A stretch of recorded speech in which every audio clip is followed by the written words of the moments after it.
YouTube, welcome back. As you may have already seen, unfortunately we're ready for another car repair video. So this one could be fun, could be interesting, so stay tuned.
Oops.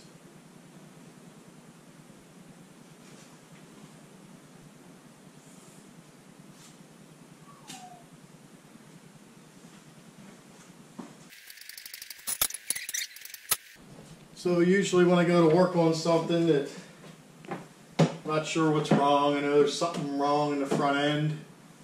I'm hoping it's a drive shaft or a half shaft, I think they would call it, to the wheel, the shaft that goes from the wheel to the transfer case. This is an all-wheel drive vehicle.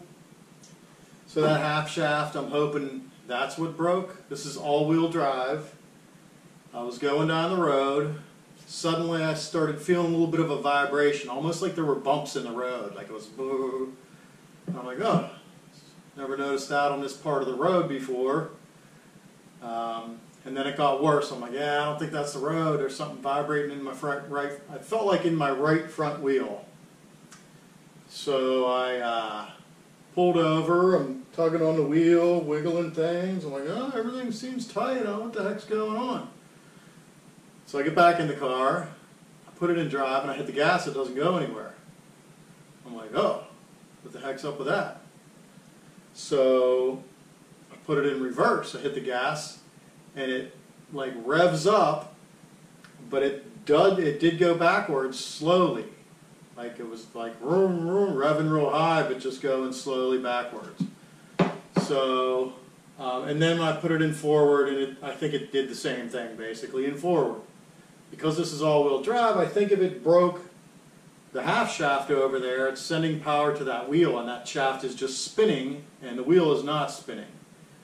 But because it's all-wheel drive, it thinks that wheel's spinning, so it's going to give a little bit of power to the other wheels to get you moving, so that wheel will stop spinning. But because the shaft is broken, it never stops spinning. Although I think I would get a traction control. Oh no, I wouldn't, because the wheel speed sensor is not spinning. So I don't know. We're going to tear into it and see what we got. Those are the symptoms. I had it towed home. I didn't think I would make it home. Plus I thought if there was a problem with the transmission, you know, like a torque converter or some kind of torque converter problem, that if I drove it that far like that, I could cause more damage. And also, I was in a good area to pull over, and I didn't want to get into a congested area, and then it stopped working completely. Now I'm broken down in the middle of a busy road. Anyhow, so that's why I stopped and got it towed. That's what AAA is for, right? So, yeah, so typically to start troubleshooting this problem, I'm something in the front end, so I put it up on jack stands, and I'm just going to pull both wheels off. Start looking for something that's broken. So I'll bring you along for the ride. Let's pull his wheel off. Uh-oh. Oh, hear that? Clicking sound. So it's all-wheel drive, so generally when it's in park, this wheel will not spin. But if the drive shaft or half shaft, could be a drive shaft too, I guess. Not sure, I never really checked out the drivetrain of this car. Probably 2 half shafts go into a transfer case. And I don't know where it goes from, if there's another little piece of drive shaft from the transfer case, or what, I don't know. Anyhow, yeah, one of them shafts I bet is broken. Otherwise, if they were all in place, this wheel would not spin. Which would be how I'd take the lug nuts off, but now I might have trouble doing that. Well, let's see if we can give it a little... Oh yeah, get it that way. Yeah, I'm encouraged by this. Because this car has 222,000 miles on it right now. The last time it got a new transmission, it was still under warranty, but the dealer charged the warranty $13,000. I could buy another one of these cars. This is a 2010 Mercedes C300 with 222,000 miles. I could buy a 2010 Mercedes C300 exactly like this with probably 150,000 miles or less for less than $5,000. So if it needs a transmission, it could be the death of it. So who knows, you might find something to junk. This car was made in like Louisiana or Alabama or somewhere, so it's a really common car here in the U.S. So should be parts at junkyards, no problem. Anyhow, let's get back to this wheel. So normally you'd crack these lug nuts before you jack it up. But because this car is all-wheel drive, I usually don't have to worry about it. You know, normally you just crack them loose and then jack it up and then take them off the rest of the way. Yep. But I'm doing what I'm doing.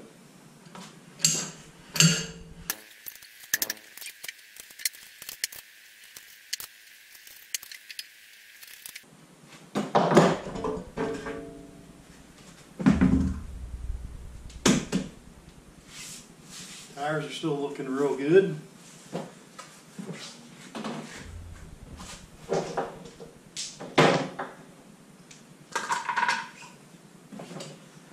Okay, let me do the other side.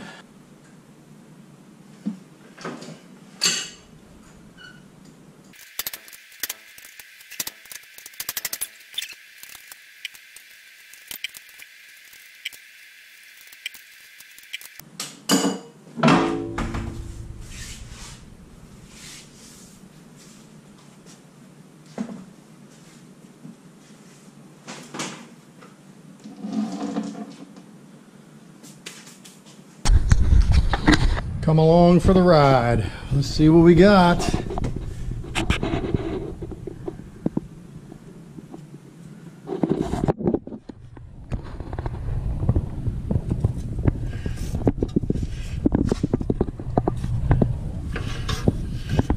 It's been good. I believe I replaced this one once. Only because the, you know, this rubber seal was all broken and leaking, so I think I replaced this. And actually, I don't remember it being very difficult to replace either. See some oil in there. This one seems to be okay. I'm pretty sure it felt like it was on the right side.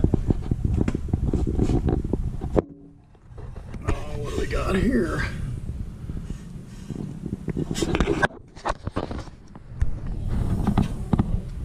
Something in there looks funky. Oh, there we go. I'm finding something here. Finding something broken.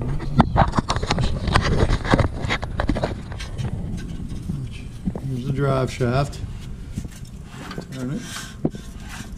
Look. That's not good.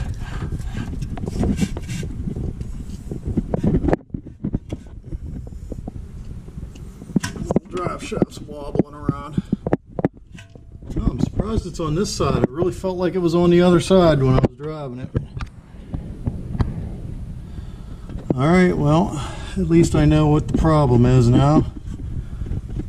However, while I'm in here, I don't know if you remember the car making a clunking sound. I was going to fix it someday. When I tore the front end apart, I was going to find the clunk. Every time I hit a bump, it makes this clunk, clunk, clunk, clunk, clunk. It's been doing it for a couple years now. I even had it at a shop once, and I was like, hey, can you guys see if you can figure out what that clunk clunk is? And they couldn't figure out what it was even. They didn't spend a lot of time, just quick troubleshooting, and they were like, I don't know, everything looks good. So I was gonna at some point, you know, tear into this front end and figure out what that clunking sound was. I watched a lot of YouTube videos. They say these what are they called? Sway bar links. They say these sway bar links go bad and they cause that clunking.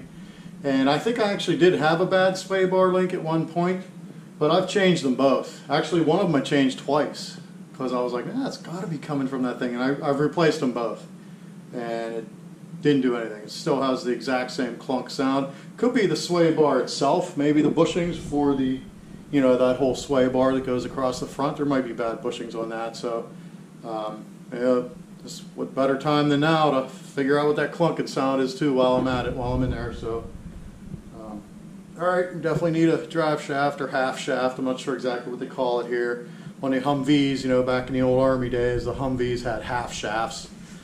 They called them half shafts, but it's probably what they call these, I would think. Half shaft, drive shaft, axle, whatever. It's broke. We're going to fix it. So, okay, stay tuned. Check out what I found.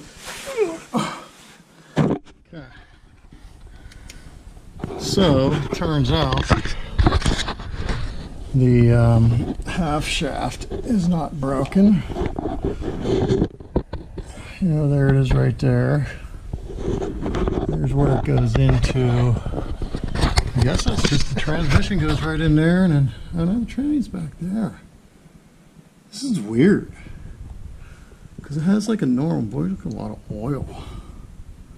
Leaky oil. Looks like whoever did my oil change last time didn't put a new gasket on or something. That's a mess though. Anyhow, yeah, there's a regular transmission back there, like a normal rear wheel drive car. I don't know if you can see it or not, but so the front wheel drive part comes out of here like a normal front wheel drive car, but anyhow the drive shaft goes into this differential or whatever it is right here, right there. So let me see if I can hold a flashlight camera at the same time and move it.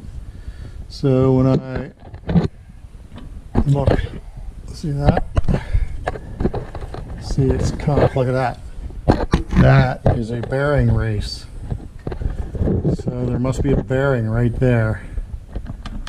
And it's gone. And when I pull it out so you can see where the roller bearings would normally be rolling right on there. So I'm going to have to look into a bearing. I probably still have to pull, I forget what I took off here. I think I took the strut off last time, and I just pull this whole thing down far enough that this comes out. That this whole thing will come out. And hopefully it can put a new bearing in there.